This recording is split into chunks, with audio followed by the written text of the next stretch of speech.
Man, my hand is itching. What the hell is going on? I wonder what's going on with that.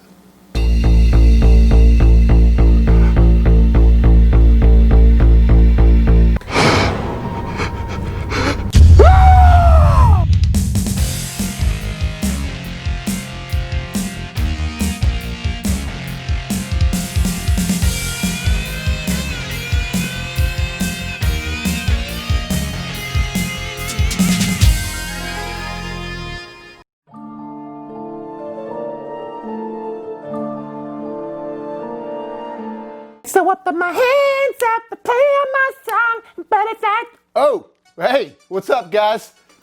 Thanks for clicking on this video for some more hot, fresh popcorn. Bobo here with BrassReel Brothers. Just catch me in mid-jam there. You kick it, Miley! Well, we're keeping the tide rolling and pushing on with a BrassReel Bobby! And to dig in for this Timid Tuesday, we've got the criminally underrated and too often forgotten The Gate. Pray it's not too late. Starring little Stephen Dorff. So before Stephen Dorff was Deacon Frost and was being hunted down by the greatest vampire hunter this world has ever seen, Blade, he was a little kid actor in the 1987 film The Gate. We all had those movies we cherished as kids, like Goonies, Back to the Future, Karate Kid. All those movies had some sort of life lesson you learned. You felt really good by the end of it, and you kind of felt good all the way through it, even though there might have been moments of tension or suspense, or maybe some scary stuff here and there. It was still made for everybody, and you could watch it at like a church youth retreat or something. You know, there were movies that you could watch with anyone. This movie, not so much. And I loved this movie growing up. It was definitely one that I didn't want my parents to know that I liked or watch, and I think a lot of kids were like that, just because of the content that's in this movie. Well, it opens up to Stephen Dorff coming home to this empty house, and it's fully 80s feeling movie right away, but he comes home to this empty house that everybody should be there. He walks in, there's nobody at the dinner table, but there's food on the table, and he's being led to this back door, and then he goes to the back door, and he goes up into this tree house, and then the tree house explodes, and then he wakes up and it's a dream. But when he wakes up that morning, the parents have hired someone to cut the tree down. Well, afterwards, there's a hole left over, and he goes and checks it out, and it's kind of eerie and weird feeling. And that's one of the things this movie does immediately, is it sort of focuses on those fears that a kid might have or build up in their own head over something they've heard, something they've seen, or something they might even believe. But this hole, it's oozing little bits of smoke occasionally. It's got creepy sounds coming out of it. So him and his neighbor next door, who's his like nerd rocker metal friend, I love that guy, they start digging and they find this rock. And I gotta say right off, the acting is great in this from the get-go, and the tone of this movie, you can tell it's not gonna be one of those family-friendly films, not one of those ones you can bring to the youth retreat.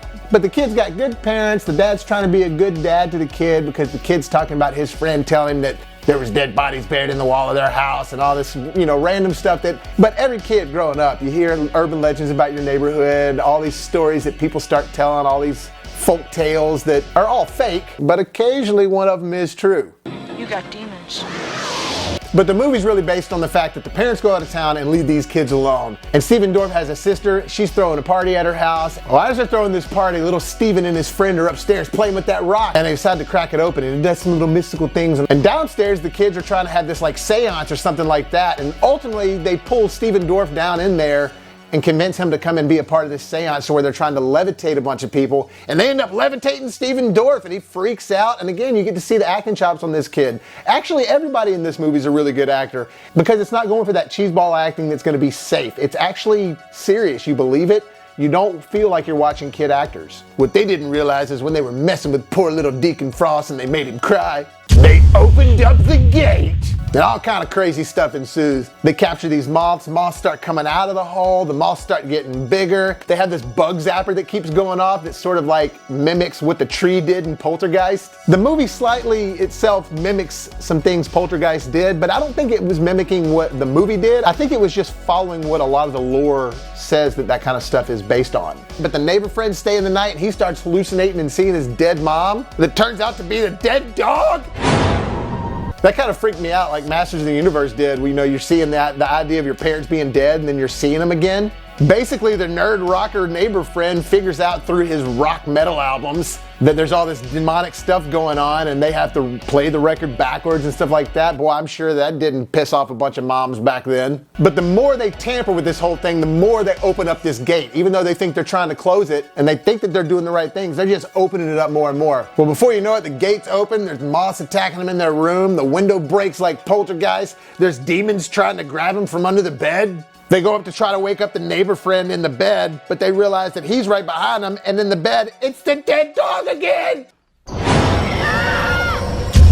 Man, they borderline PG-13 with this one. It could have been rated R. I mean, it gets really serious. I mean, it's scary, especially for a PG-13 movie. It's not like Goonies and Back to the Future, like I said, where they alleviate moments for you and they give you these like subtle, family, comfortable moments. Nah, this is serious throughout, and if not anything, it gets more serious. It's not a gimmick. It's a horror film. Part of what makes this movie work so well is all this stuff is happening to him now. Like the sister believes it because she's seeing it with her own eyes, and some of her girlfriends are still there and they're seeing it, so they start to believe it. But what's great is the parents aren't there. They're not going to believe it, and there's nobody to even help them. And I like that. I like the idea of getting the parents out of the way, because most slashers, most horror films, somehow or another, involving teenagers or kids, you gotta get the parents out of the way somehow. Friday the 13th movies, they do it by taking them to a summer camp. And Halloween, it's babysitters and stuff, like the parents are out to dinner or something. In Nightmare on Elm Street, he just comes straight to your dreams. Anyways, as always, I'm getting distracted. But when they go downstairs after everything starts freaking out, and then the parents are out there, little Stephen Dorff's like, yay! And he starts sticking his fingers through his dad's eyeballs, and his mom's head falls off.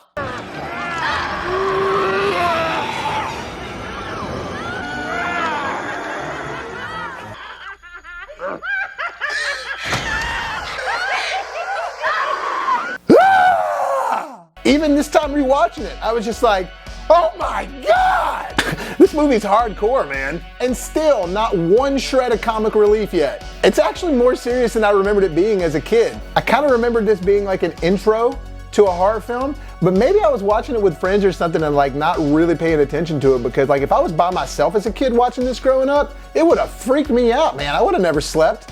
And while there are effects in this movie, they don't rely on the effects. They only use effects when it's time to use them, kind of like Jurassic Park or Jaws. And when they do use them, there are one or two moments here and there you can be like, I could see that. But it's no different than the way the Rancor looked in Return of the Jedi. But most of the time it actually looks really good. These little mini demons are running all over the place and they're kicking them and cutting off their arms and they turn into little worms. I mean, it actually still holds up. But like I said, more and more they do stuff, the more that they entice these demons and the gate to open up even more. They eventually get the Bible and start trying to chant that, and they deal with some stuff by one of the kids getting dragged in the hole for a second. They pull him out. You get to have some fun with the demons down there. But they do a really good job of making you think that it's over at that point. And you're kind of like, man, that was kind of a lackluster ending. But then you look at the clock and you're like, hey, wait a minute, it's only been like an hour and 10 minutes. And that's when the third act starts. You think everything's hunky-dory, and that story that kid was telling him about dead bodies being in their walls, it comes to life. And that almost becomes the scariest part of the movie, is when this zombie weird dead dude's just breaking out of the wall and walking around, and no matter where they go, any closet they get in, anything that they in a locked room, that guy appears.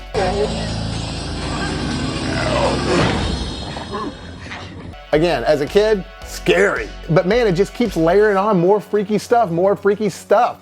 Stephen Dorff walks out and it's got all this crazy satanic writing all over the wall. Weird demon heads are coming out of the closet, biting hands. There's an eye gouge scene. And all the mini demons are gathering and welcoming what appears to be Satan. Yeah. I mean, it's going for it, man. I love this movie's ambition. And next thing you know, Stephen Dorff's got an eyeball on his head. Man, if you were a kid and you begged your parents to watch this movie as a kid, you probably regretted it right after. I do remember liking this movie, and every time I started watching it, being like, oh, I didn't remember it was as scary. But I didn't remember it being as serious as it was this time I watched it today. Poor little Deacon Frost is having to stab his eyeball hand. I mean, this poor kid goes through the muck, man. At this point in his life, he's been through way more than any of us adults have ever gone through. But man, he holds it up like a champ. He keeps going and he fights through. Good versus evil, baby, and good always wins. Well, sometimes. The only thing that kind of bugs me about this movie is at the very end, like the whole movie, they keep referring back to this rocket. They keep going back to this little toy rocket that he has. And the fact that he ends up killing Satan with a toy rocket. And then when all the things are happening at the end, you see some sort of like poltergeist things happening with the house, all this light shining out of the house. You see above it, they obviously hired some sort of like firework company to do this elaborate fireworks show, because that's straight up what it is fireworks. That part's a little funny and a little who knows, maybe they were running out of money by the end of the film. And the fact that you can kill Satan with a toy rocket, but it finally, after the first fake happy ending, you get the real happy ending and everything's all right. And we get the dog back. Yeah. I know you're like me, I hate it when animals die in movies. And now that the dog's back, everybody can move on with their life. But what are they gonna tell the parents? All in all, I loved this movie better this time watching it around. I always had a special place in my heart for it, but as an adult rewatching it, it definitely holds up solid. And if you got kids, I wouldn't show it to them just because it's rated PG-13. I would definitely wait a little longer on this one. Honestly, if I didn't know the rating, I would have thought this movie was rated R. So, the gate. The gate. Oh yeah, that's some sacrilege popcorn that is way better than I remembered it being. Well, guys, as always, thank you so much for tuning in for some more hot, fresh popcorn and this installment of BrassReel.